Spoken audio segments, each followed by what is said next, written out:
वनवासी नहीं आदिवासी, वनवासी नहीं आदिवासी। मुर्दाबाद। हम करेंगे, हम करेंगे। ये जल जंगल जमीन की रक्षा कौन करेगा? हम करेंगे, हम करेंगे। हम अपना अधिकार मांगते नहीं, किसी से भीख मांगते। हम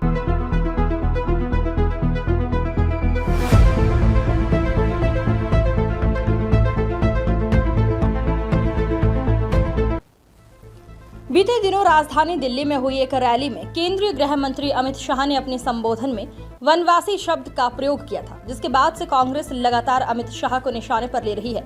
इसी को लेकर आज झाबुआ के राजवाड़ा पर आदिवासी कांग्रेस के राष्ट्रीय अध्यक्ष एवं विधायक डॉक्टर विक्रांत भूरिया के नेतृत्व में कांग्रेस संगठन ने विरोध प्रदर्शन करते हुए अमित शाह का पुतला दहन किया। इस दौरान पुलिस और कार्यकर्ताओं के बीच हल्की छीना झपटी भी देखने को मिली। दरअसल कांग्रेस का आरोप है कि वनवासी शब्द आदिवासी समाज की पहचान और अस्तित्व पर आघात है। इसी मामले को लेकर डॉक्टर विक्रांत भूरिया ने क्या कहा, सुनिए। ये तानाशाही सरकार है। पहले जल जंगल जमीन आदिवासी से छीने, अब आदिवासियों की जो पहचान है, आदिवासी शब्द, उनसे भी इनको दिक्कत है। मध्य प्रदेश में जब कांग्रेस की सरकार थी तो विश्व आदिवासी दिवस 9 अगस्त पर छुट्टी घोषित करी थी। इन्होंने वो छुट्टी भी कैंसिल कर दी। ये नहीं मानते कि आदिवासी देश का मूल निवासी है। ये जल जंगल जमीन और धरती हमारी है, और आज ये हमको वनवासी कहकर हम अपमान कर रहे हैं, क्योंकि ये चाहते हैं कि हम वनों तक सीमित हो जाए, फिर ये जंगल काट दे और फिर आदिवासी भी खत्म हो जाएगा। क्योंकि ये हमारा जब पहचान खत्म कर देंगे, हमारी जमीन खत्म कर देंगे, तो हमारे लोग मजदूर के अलावा कुछ नहीं रह जाएंगे। उसके बाद ये फैक्ट्रियों में काम कर कर मर जाएंगे, कोई पूछने वाला नहीं है।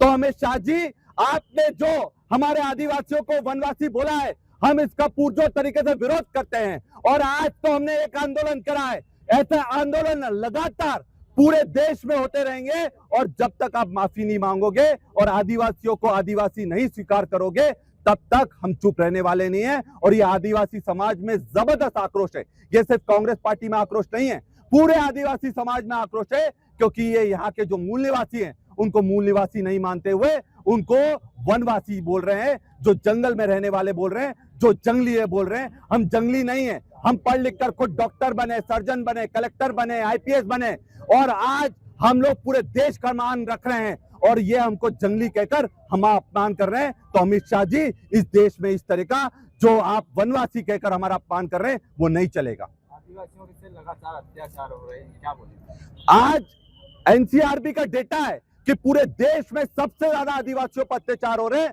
तो वो मध्य प्रदेश में हो रहे हैं। और आज अगर मध्य प्रदेश में जहां सबसे ज्यादा जनसंख्या है, ये आदिवासियों को सुरक्षित नहीं रख पा रहे, तो आप सोच लो पूरे देश की क्या हालत होगी। इनके बड़े बड़े उद्योगपतियों के हाथों, कॉर्पोरेट के हाथों पूरे जंगल बिक रहे हैं। बिरसा मुंडा जी की जय बोलते हैं। बिरसा मुंडा जी वो थे जिन्होंने जमीन के लिए लड़ाई लड़ी, जमींदारों से लड़ाई लड़ी, अंग्रेजों से लड़ाई लड़ी। आज जमींदार कौन है? ये सरकार जमींदार है। आज जमींदार कौन है? बड़े बड़े उद्योगपति जमींदार है। तो आज भी इस लड़ाई को राहुल गांधी जी पूरी ताकत से लड़ रहे हैं, और हम लोगों के सिपाही है। और आदिवासियों की आवाज जहां तक बुलंद करना पड़ेगी, और आखिरी तक जब तक लड़ना पड़ेगा। हम जेल जाने से नहीं डरते, पर ये लड़ाई आखिरी तक। तो आपने सुना किस तरीके से आरोप डॉक्टर विक्रांत भूरिया ने लगाए हैं और केंद्र सरकार को निशाने पर लिया है। वहीं इस पूरे मामले पर हमने भाजपा की प्रतिक्रिया भी ली। भाजपा जिला अध्यक्ष भानु भूरिया ने क्या कहा, सुनिए।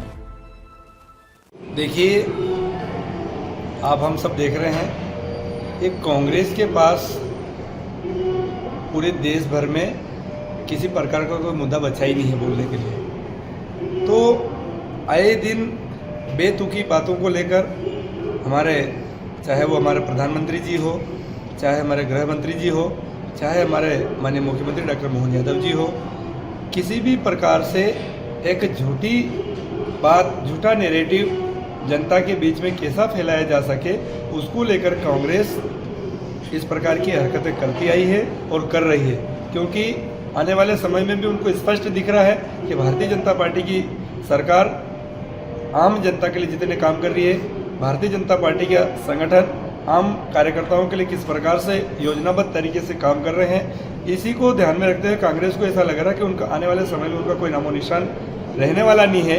इससे वो बौखला कर किसी भी प्रकार की बेतुकी बातें करके इस प्रकार से हमारे नेताओं का पुतला दहन करने का या उनको इस प्रकार से बदनाम करने का प्रयास कर रहे हैं। लेकिन कांग्रेस के ऐसे इस षड्यंत्र को हम कभी साकार नहीं होने देंगे।